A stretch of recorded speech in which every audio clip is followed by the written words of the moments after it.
Well, hello, folks. This is Dave T. at the Country Place, located somewhere in the greater Houston area. Folks, I hope you have your hats on and a cold glass of iced tea, because it's a hot one in the Houston area. Well, folks, without any further ado, I want to introduce you to Marie. Marie, I've known now for about over a year, and she has a story that I know will teach and touch your heart. Without any further ado, folks, here's Marie. Thank you, Dave. My name is Marie. I'm an alcoholic. My sobriety date is 3/26/22 by the grace of a loving God. It's not the first time I've ever entered the rooms. I've been in the rooms probably for about 22 years now. And my very first meeting actually was in Hearne, Texas, is where I got sober. Little bitty town over there. And let me start off by saying that, my first introduction actually to my disease, I was about 12 years old. I got introduced to my first beer, Jack's beer, and it was nasty. I didn't like it. Beer. And then after that, we tried Schlitz, and Schlitz was good. I liked it, but it still wasn't my thing. So my story includes other things in it, and I tried a little herb after that, which I liked. Of course, I was a freshman in high school, so at that time is when I tried that. So, so freshman all the way through my last year in high school, I did drink a lot. It was like at school with friends. My mom and dad had a dance hall, so I was always in the music industry. And I became a disc jockey, just a freelance DJ, because my dad bought me a little suitcase deal that had 2 turntables and a little bitty microphone, and I just started playing around with it and doing it while he had pool tournaments. And so I was always around music. I was always around his place, which always had alcohol. And the guys were buying me booze, even though I was underage, And so after that, I want to say when I graduated, I was really pretty much, I say, not a heavy drinker, but a consistent drinker. And I liked it. I've been through a lot of stuff my entire life. I can't go on and on about all that. But, one thing I did do was I kept freelance DJing. I really learned how to work that little table. And I would do parties, in quinceañeras and whatever was else. And, hey, you know why? Because I get to make some money. Because I also had a band we put together. So my dad had this club, and these guys would come into practice, and they were like, hey, you want to sing with us? Well, so I started learning how to sing in Spanish. And I did, and so that I became a gig with their band. And, we practiced there, drank free all we wanted. My days were getting us some gigs in different towns, like Temple, Texas, Rockdale, and places like that, and we were going, and I liked it. But it was so hard to keep the band together because my drummer was a very bad addict, and I didn't know anything about addiction back then. I knew about alcohol, but not addiction. So I told my dad, I said, well, being a DJ, I can make all the money instead of having to share. Some of the other guys were, kind of being let down. So we fixed that problem, and I became a disc jockey. And I stayed home or in Hearne. I was 20 years old, moved to Bryan, Texas with a girlfriend of mine, and started working, in the restaurant business for a little bit. Excuse me. And I liked it. I was making money, still freelance DJing, doing all kinds of crazy stuff. We moved to Dallas. We said, let's get away from these people. They're our problem, right? So we moved to Dallas, and we started working for full service restaurant business. And of course, he said we moved to get rid of those guys that were heavy drinkers and partiers with us. And we get to Dallas, and a lot of things happened. We were working, but then we started hanging out with people from restaurants afterwards. We go to Cheddar's, and then here we are again, back with a different set of people, So I realized it was, I think, 1988. My girlfriend and I had been together for 10 years. Mm-hmm. And she actually used something that I totally disagreed with, which was IV using, and I left it. Mm-hmm. And I was heartbroken after a 10-year relationship. So I ended up, calling mom and dad saying, can I come home? And before I left Dallas, Texas, I was in Plano. I had already put down a fifth, and started, just drinking heavy. By the time I got home, I had it consumed quite a bit. But see, I was already used to it. I could consume it and still be stable. You know what I'm saying? So I think that was really the beginning of my hard drinking after that relationship. Because I thought I was really cute. And I told my dad, look, I'm here. I need some time alone. Let me go to the club and let me paint the panel around the corners. And he let me do that. But he didn't know I wanted to be there so I could drink for free all day long. And that's why I say my drinking really got worse. And then I got introduced to different things, different relationships. And one of those things, I had tried many things, and I just didn't know. I was trying to fill that hole. I just couldn't fill that hole with the right things.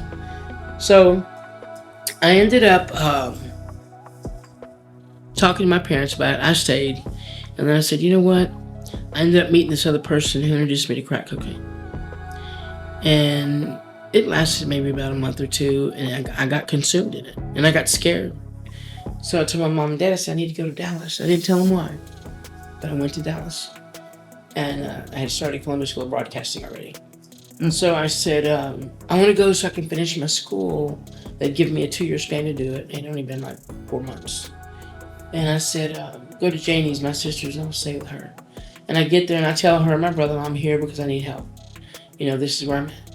And she says to me, well, honey, you can stay here.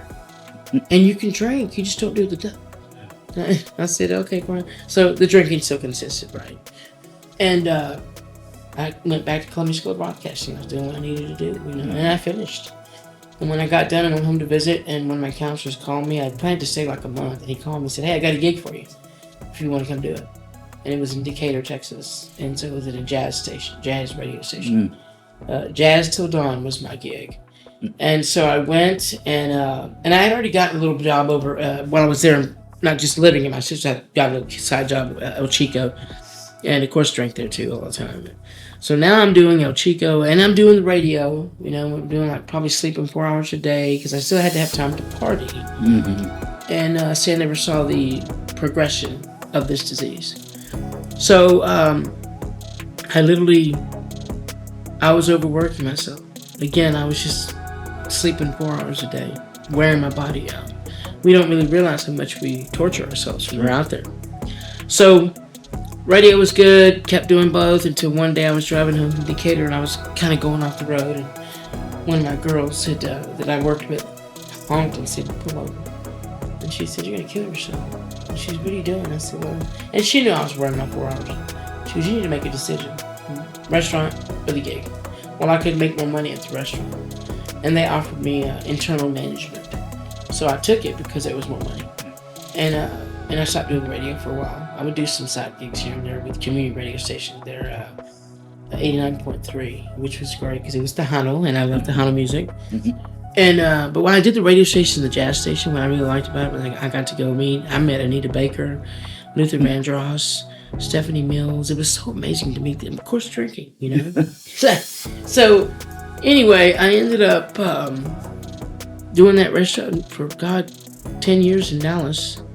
Got management, was working great, making good money, always making my bonuses. Of course, I'm still drinking. So I moved home because my daddy called me. And he said, I need your help with your mother. And I said, okay. See, I'm the baby of 5. Everybody else wasn't going to do it. They're married, they got kids, so I went home for just a little bit. When I moved back, I met a guy there in the restaurant. We started dating. So I thought, maybe this is what God wants for me. Even though I've been with a woman, maybe this is what God's wanting for me. So we started dating, and first, second, and third year, he asked me to marry him, and I would always say, no, I'm not ready, no. I said, third year, I said yes. And I got married. And went home, said, we don't want a big wedding. Well, guess what? You're the baby of the 5. Everybody in your hometown knew what you were doing before. Oh, you're going to have a big wedding. So we did. And we both, him and I were both drinking. We drank all the time. And we drank at the wedding. You know what I'm saying? So I looked at that like, well, why did I really get married? And, after coming to the program. So I did, and the relationship ended real quick after that. And again, my mom and dad needed me to come home again, so there I go again, back home to take care of them. And at that time, they gave me an opportunity to transfer to College Station because they had an El Chico over there. Could keep all my benefits, everything. So I did. And I worked there for 2 years only because I ended up having a slight stroke. Again, drinking, partying, working hard, I overdid it. And then doctor told me, he said, you really need to try something different. So I went into customer service. Now, I'm a hard worker, and I took on that. I was taking care of my mom and dad. I had an overnight job. I had a little small gig, part-time. I just Work, work, work, work, work. And my sponsor always tells me this. She puts her hands on the table and she just taps the little nails over. She goes, this is you, because you don't want to stop and face things. Yeah. And I didn't know that then, you know. So I did what I had to do. And one day I was drinking with a friend of mine and she said, hey, you want to do some of this? Which was when it took me down before. And I did. And there I go again, you know. So I came to in my room one day. And there were a bunch of empty 20 packs. My table was all scraped up. You know, the room looked like crap. And yeah, I picked up the phone and I called somebody. I had lost everything. My car, burned every bridge in the family. And so I went to treatment. I went to detox. And she called, well, this guy he called me. He said, I can get you to detox. I didn't know what that was. So I went to the Freeman Center in Waco, Texas for the very first time. She took me with my parents. And it was the hardest thing for me to do because here I am caring for my parents. Who's going to do it now? So I asked my brother and my sister if they could help me for 30 days. And I went into treatment. And while I was at detox, this African-American lady came in and shared her story. So that was the first time I ever heard about Alcoholics Anonymous. But her story was my story. You know, she had the same a relationship with a woman that took her, you know, it went to hell and all that shit. And I'm listening going, wow, this is me, you know, with a few, you know, things different. And I got her number and we're still friends to this day. So I just remember how I was scared when I got there. I was the only girl there at first. There was a bed for 6 men and 4 women. Second day, another girl came. Third day, another lady came. She was an old lady. And I, on my birthday, because I went in on the 4th, and on the 9th was my birthday, and I was still in detox. Wow. And they brought us cupcakes that day. And that little lady, she had to be like 80 years old. She got a match and put it on the cupcake and sang me happy birthday. Wow. And I was just, wow, you know, this connection. Well, then I moved. They sent me over to the women's house after that. Wow, talk about an eye-opener. Here I am living in this huge Victorian home with 30 women. Oh my gosh. And going in there, I'm like, what are we getting? What's this all about? So, you know, we had chores. I mean, we were cleaning every step of the staircase, and we were having daily group, you know, meetings. And I was like, okay, you know, kind of getting used to it and understanding what this program is all about. So you see, what it was like was I was totally dangerous when I was drinking and driving. Thank God I never killed anybody. Got 1 DWI.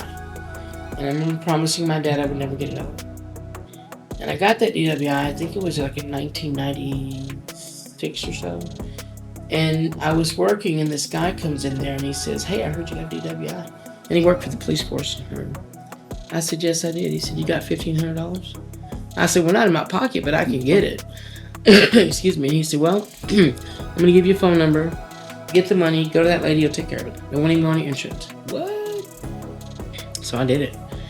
And nowadays, it's not that cheap. No. You know? So I was really blessed. But I took care of it, and I hung it. Once they got it all taken care of, the papers on the side of the refrigerator.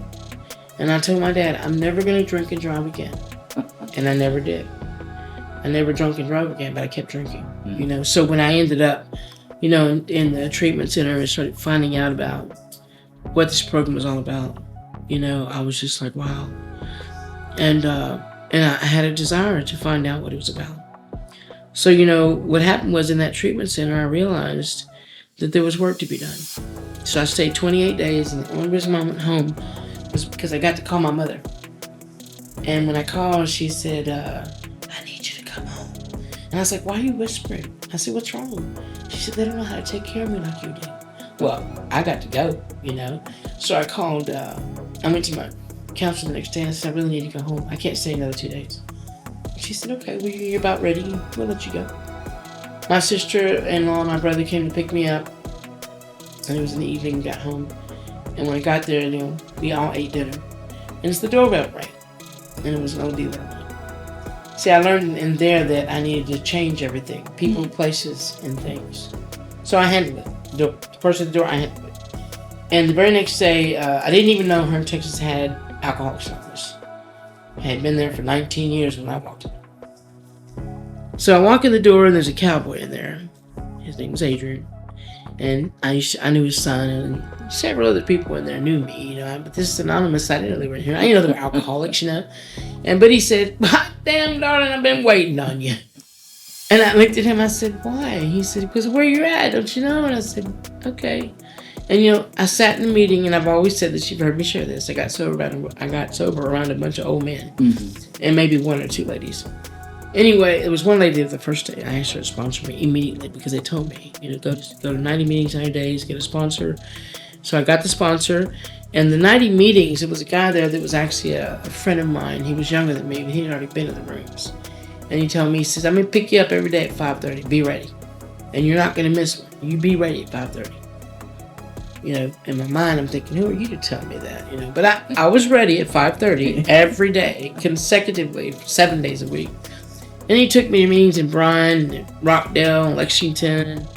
We did a lot of different things together. But those 90 meetings, 90 days. And after 90 days, he said, "Okay, you're on your own." And he would tell me things when we rode to meetings, me, him, and he'd pick up somebody else. He'd say, "Get in the meeting, take the cotton out of your ears, put it in your mouth. Sit down, be quiet, listen." And there I am. And I did it. I did it. And I felt like it was a little harsh, but you know what? Maybe I needed that harshness at that time. So I stayed sober 3.5 years, and I got comfortable.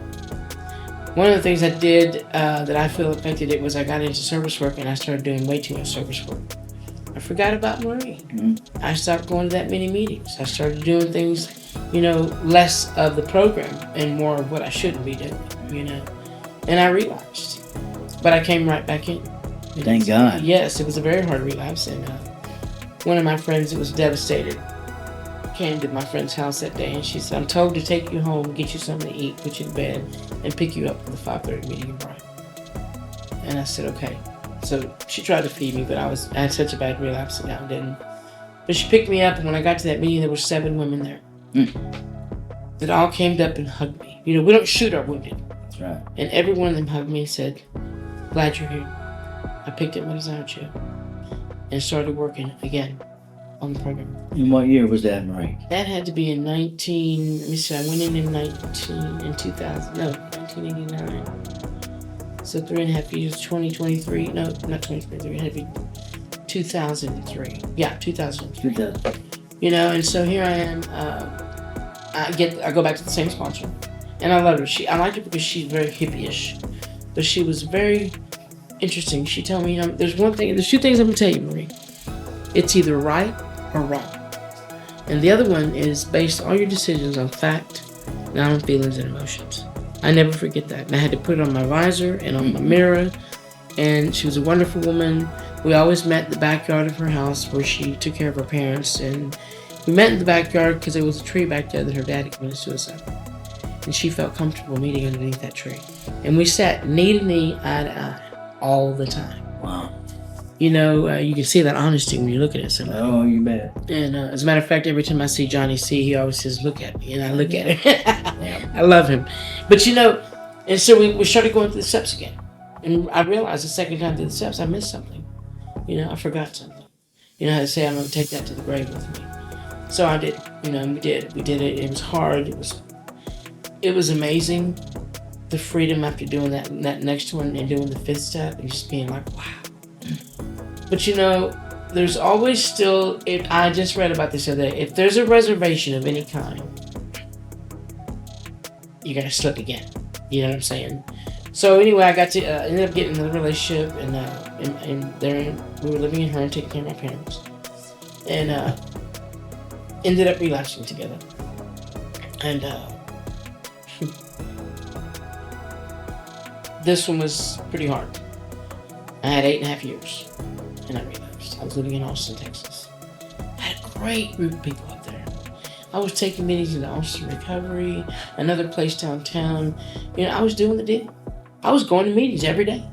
There was a man there named Cowboy Don.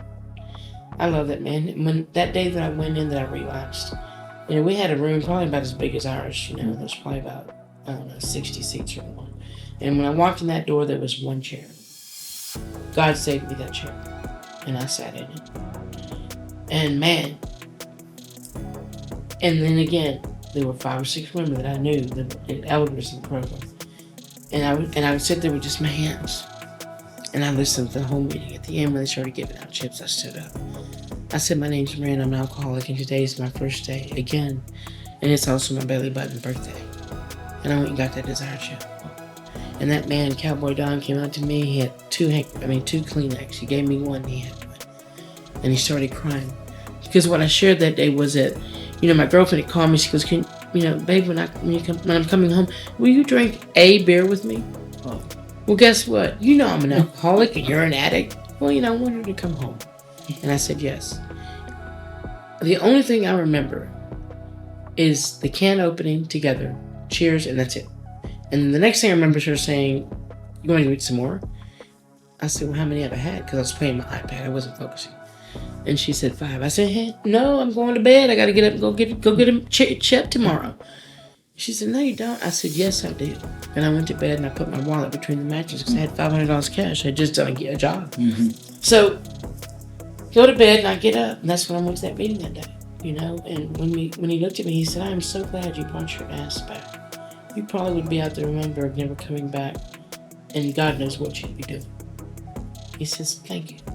He said, you remind me where I could be if I pick up that drink. It's really hard, David, because it is simple. And at any given moment, I can take a drink. I can do anything. That's our choice, isn't it? And it tells us on page 43, having to have the defense against that drink is because we need a spiritual connection. The daily reprieve that I have on a daily reprieve, and you've heard me say it. I get up in the morning, when I open my eyes, I thank God right away. Get my coffee, go outside, I do whatever my little ritual is, and that's for me. That's what I want, that's what I need, that's what keeps me so centered. And it's made me very humble. When people are relapsing, I still tell them welcome back. And when the newcomer comes in, if I look at you, what's your name? And welcome. And when they come back, every time they come, hey, what's up? Mm-hmm. Because I want them to know they have that hope to come back. You see this necklace I have on right now? I was looking at that necklace that she's showing us, folks, the necklace of hope. It was given to me today. And I hope not to cry about this, but I have a great sponsor that's been doing the deal, man. She's fire right now. And she's one of 3 that are just kicking it. She's stepping those steps hard. And she said, hey, I want to talk to you after the meeting. Well, I thought we just talked yesterday, but I did. And so she pulls out this little box. And she said, I bought this when I first got sober. And I never won it. She said, but this is what you give me. And I opened it. And these are real diamonds. And I opened it. I was like, wow. That spirit feel you get. And I said, thank you so much. I said, when you came to me, you were in bad shape.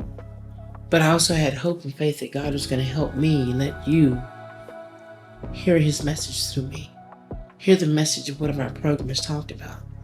We have a program that in the book tells us about the problem. Then it gives us a solution. And it talks throughout the whole 164 how it's a spiritual program.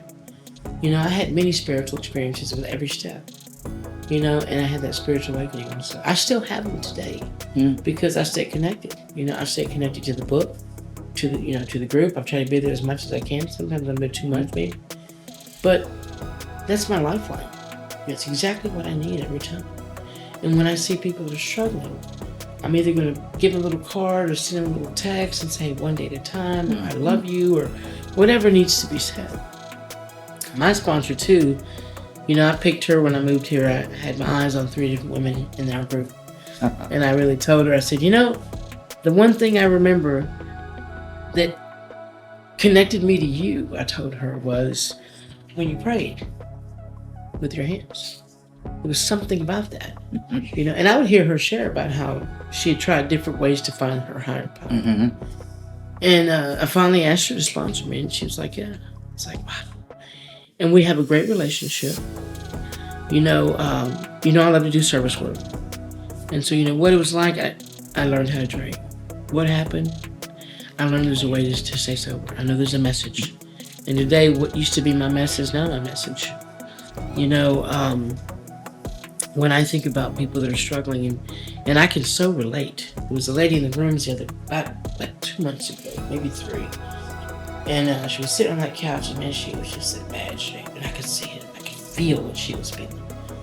And I told her after the meeting, I said, I want to work with you. If you're willing, we got her to treatment 2 days later. Wow.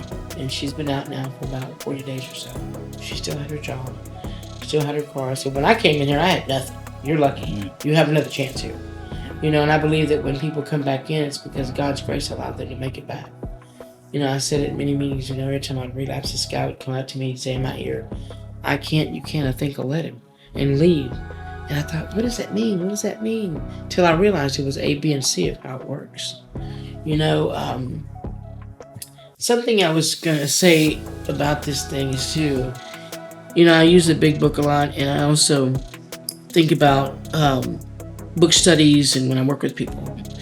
And I worked with someone today, and I read him this today. It says, when we sincerely, that means when you really, really, really took such position, all sorts of remarkable things followed.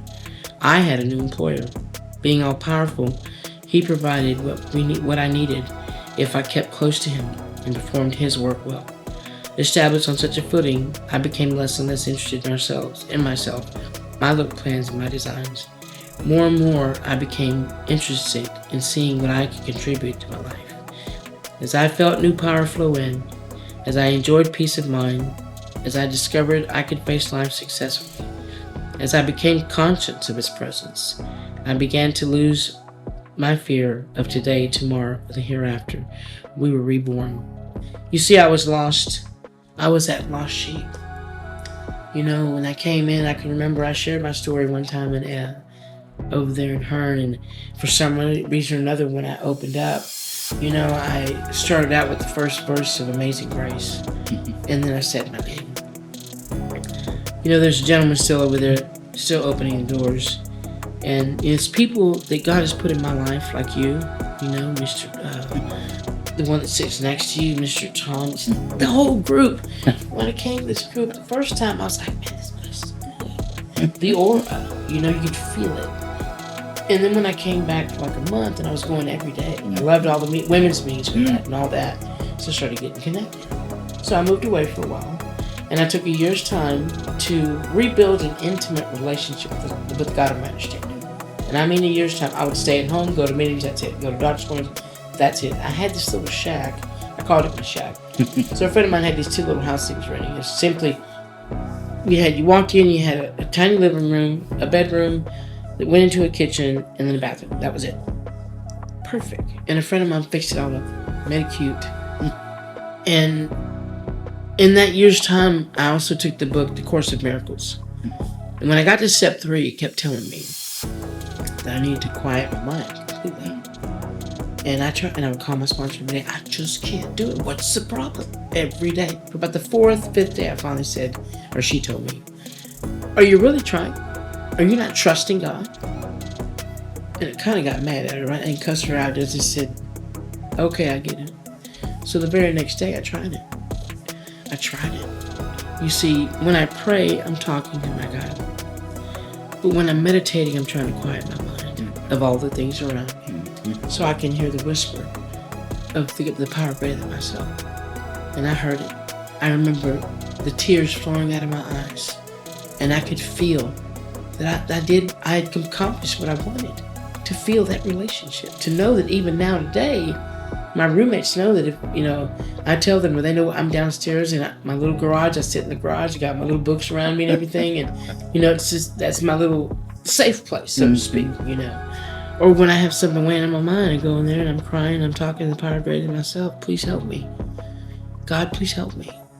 Somebody said in the meeting the other day, God, please help me not drink. Those simple words. Those simple words.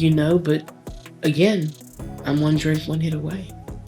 And it's really amazing how communication to me is the key to all things. So even in our group, as you well know, we had our New Year's Eve party. I was all about it, man. I'm ready. We're going to have a party. I helped with that party, and it wasn't all me. Mm-hmm. I know how to go ask, and I must have had 15, 20 people, men and women, that helped to put it together. And it was an amazing outcome. When somebody came to me and said, "You did a great job," I said, "We." The first word of the first step is we admitted that we were problems over alcohol and life became unmanageable. So that New Year's Eve party, I was tired as all get out. My old 60-year-old ass, I was tired. But I was also grateful. I remember crying with Gene, telling him, "Man, we did a great job." But, that's what we do together. We help each other. And right now, I'm at that point where, I don't need a relationship. The relationship I have with God is all I need right now. The relationship I have with the people in the rooms is all I need. Stop taking my inventory. Well, and because, I'm a living example and testimony to being in relationships and forgetting who my God is. And I don't want to do that. I mean, I do have friends and I go out, that's all I need. The thing about my sponsor is, she knows me very well, even when I did get into a relationship probably about 2 or 3 years ago. We have our little rooms back there, right? Well, she took me in a little room and she said, "Talk to me." Well, so my honesty had to come out, and she says, "Well, I know," and we talked about it. But really, and I never forget the look in her eye. She's a wonderful lady. She just looked at me, with a lot of care, and she said, "I just don't want you to get hurt." I said, "Okay." But when you become a little settled and stubborn, and love is blind, and I had to learn the hard way, But you know what? I made the choice to not stay with someone that couldn't stop drinking. I can't save anybody. No. Nobody can save me. And I never stop praying to this day for that person, hoping that that person has found sobriety, or if not, will one day. We're losing people. We're losing at least 2.6 million people a day to alcoholism and drug addiction in the world. People that don't really probably know, like me, didn't know it was a disease. And those that do have the disease, they still can't take what we have to offer and have been offering for 90 years. It's working. It's in the book.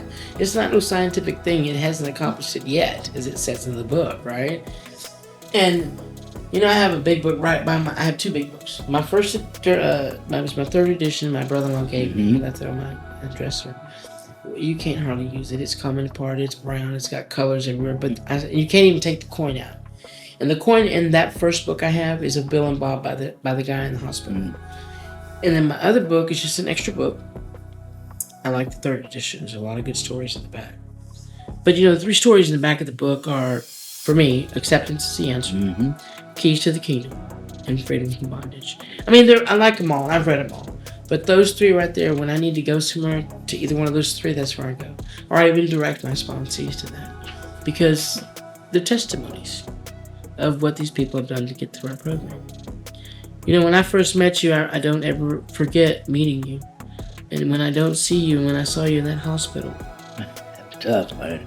It was tough, David, because, we love each other. And I remember Lucy saying, "Let's go see David." And I said, "Yeah, I want to." And we took you that picture. Yeah.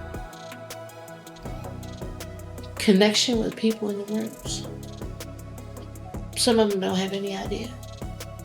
Some of them that I'm not even friends with, that I really care about, or that I pray for, And when we lose them, like Miss Carol, I loved her very much. She was a Saturday morning woman friend, always laughing and telling jokes with me,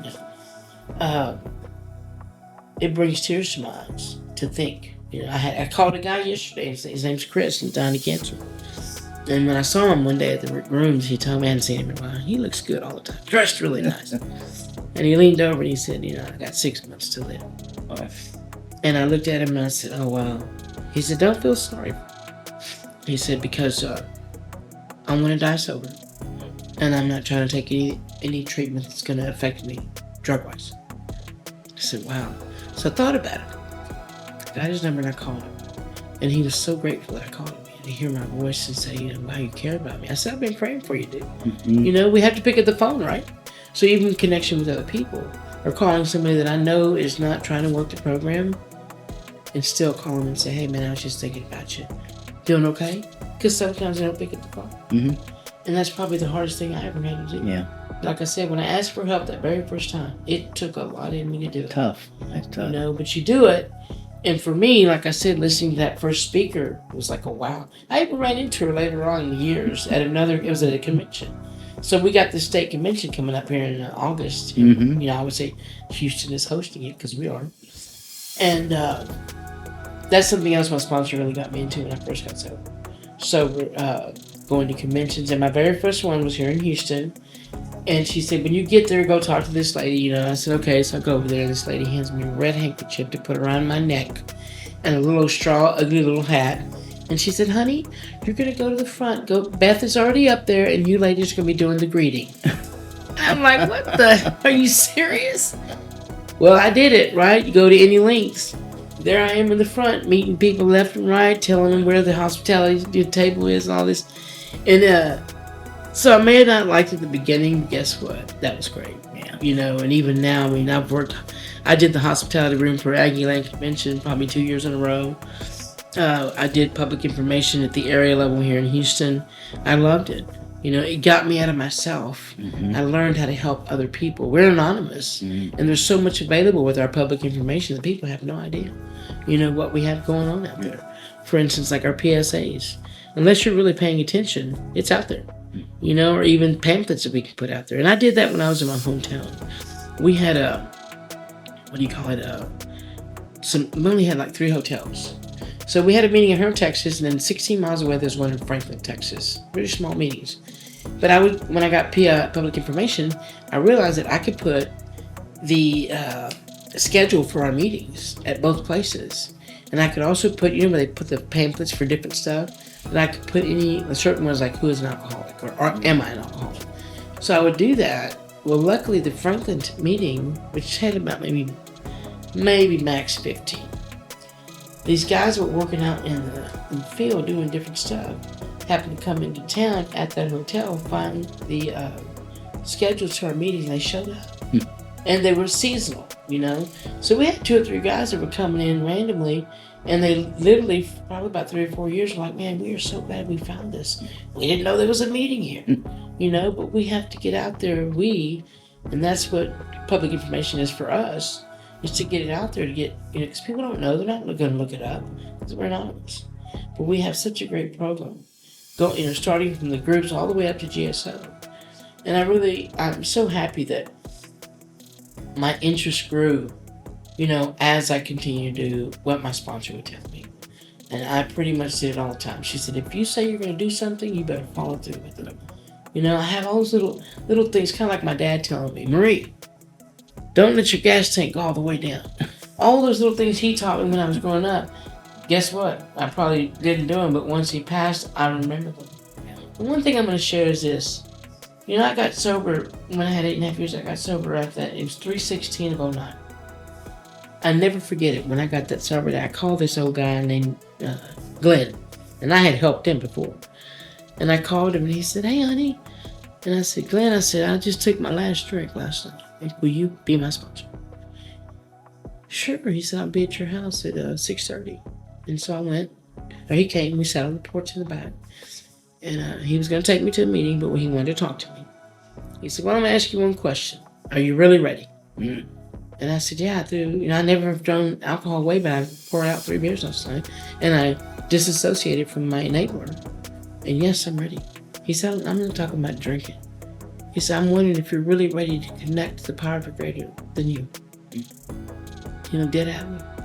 He said, because I want to help you like you helped me one time. And I looked at him and I said, yes. So he hands me a CD. So I want you to listen to this every day for 5 days in the morning while you pray and meditate. Put that CD in the next day, and it was an old gospel CD. Country at that. I'm not huge on country, but I did it. To the point to where maybe that 4th or 5th day I would cry when I listened to it. The song's like Amazing Grace. Just a lot of good stuff. But I did what he asked me to do. You know, and I say so. I did exactly that. And I love that man to this day. He's on an oxygen tank right now. I go visit him. I call him and check on him because he's all about the program. You know, he talks about people coming in, the newcomer. and being there and watching them grow, watching the lights come on somebody, like my sponsee, when she gave me this necklace today. I was like, I've had 2 people come up to me that have a little bit of sobriety, and they're seeing your light come on. Don't get too cocky, the book says, right? Just keep doing what God allows you to do, and do it the right way. Be humble. Do and offer your help all the time. That's the beauty. So in 3/16/09, I get sober, right? My mother got sick, or she fell December the 22nd of 2010. And she was in the hospital. And I said I'd never put her in a nursing home. My sponsor at that time worked for the Department of Health and Human Services. And she called me. She goes, "Oh my God, what are you going to do?" Because she literally severed the foot from the ankle. Oh my gosh. And the doctor called me. He said, "I put it together. Come talk to me." He said, "Maria, I've done everything I can. It's put together, but she was heavy." He said, "You won't be able to take her home." So immediately my sponsor said, "I'm going to find a place for you and your mom. For your mom and your dad." Because they were inseparable. And I said, "Okay." So on the 22nd, she was in there, and on the 31st of December, they called me and said, "Your mom wants to talk to you." So me and my dad haul ass at Brian. Halfway there, the lady calls me. She goes, "Your mom passed." And in the car, I just try to keep solid, We got to the hospital. I went up to the door. My dad was in a wheelchair. And I leaned over and I said, "Daddy," I said, "Mama died on the way over." And he pushed that door open. And mind you, my daddy was a very quiet man. And he pushed that door open and he said, "Oh, my baby." And they had him laying like she was just asleep. And I wheeled him over there and I put my hand on his shoulder. I needed to be strong for him. My heart was torn because that was the love of my life. So we waited. We're waiting for the priest to come, bless her. And they called me and said, "Well, he's not here, but we can send a spiritual advisor." I said, "That's fine, as long as we can pray together," which I learned in AA. So the door opens and it's a woman I had met in a women's meeting. And her name was Carrie. And when she opened that door and I looked at her, I was like, wow. I just that feeling, She comes and she hugs me and I'm trying not to cry, and she says, "I know you probably want to drink, but you don't have to." And we prayed and we stayed there, and she went ahead and left. We got home we're getting home about 4:30, right? And we're making that turn. And there are 4 cars in front of my house of 4 women from different counties. She had called out the brigade and told them they needed me. And so as we're driving in, I'm already feeling that spiritual feeling. Here they are. And they stayed. They helped me do some setting in the kitchen, and people were drinking food. And long story short, my mom had asked me for several things. Flowers on the table while she was alive. She wanted not sad music at her funeral. She wanted the rancheras. She loved Mexican music. She wanted mariachis. So the mariachis I called to play were really good friends of ours. He didn't charge much to play. And I did all that for her. She got serenaded at the church. It was beautiful, David. And I used to sing Josh Groban, Me and Her on the Porch. And so I got these 2 friends of mine to sing at the cemetery, just in case I couldn't do it. And I wanted them to sing Un Dia a la Vez, which is one day at a time. Bilingual, of course, which Helen played the guitar. So they sang that song, and then when they handed my dad the cross over the casket, God allowed me to start singing Josh Groban. With full force inside of me. And as soon as I finished, that's when it hit me, finally, after about 3 days or so. But people had come to me that knew me drunk and they knew me sober. God gave me the grace to take care of my parents in the beginning as a functioning alcoholic. I never screwed up medication, doctor's appointments. I would take them to, Wyatt's to eat, Wyatt's or Luby's to eat, and then we'd go to the mall and never let them just sit. But God gave me that grace the whole time. What would I've done? So thank God in 2009 when I got sober, I was just sober a little over a year when my mother passed. And my dad passed 7 months later. But he knew. When mother passed, I found out that the guy that had the meeting, Adrian, my daddy's name was Adrian too. When my dad died, he came to me one day and he said, "Hey, you know how you're worried about your dad understanding Alcoholics Anonymous?" And I said, "Yeah." He said, "I've been having coffee with your dad every afternoon on Wednesday. explained to him why I started this program. And I looked at him and I said, Adrian, I love you. And thank you for doing that. Because see, when Mother died, I would take Daddy to the meetings with me and sit him in a corner with a cup of coffee, a piece of cake, cookies, whatever they had. He was happy. So he saw what I was doing, but he couldn't hear what was going on. And I was so grateful this man did that for me. Because then, when he got ready to pass, because he had a stroke, I remember going to the bed and saying, Daddy, your little girl's going to be okay. Don't hold on to this for me. I'm going to be okay. And I cried, and I held on to him.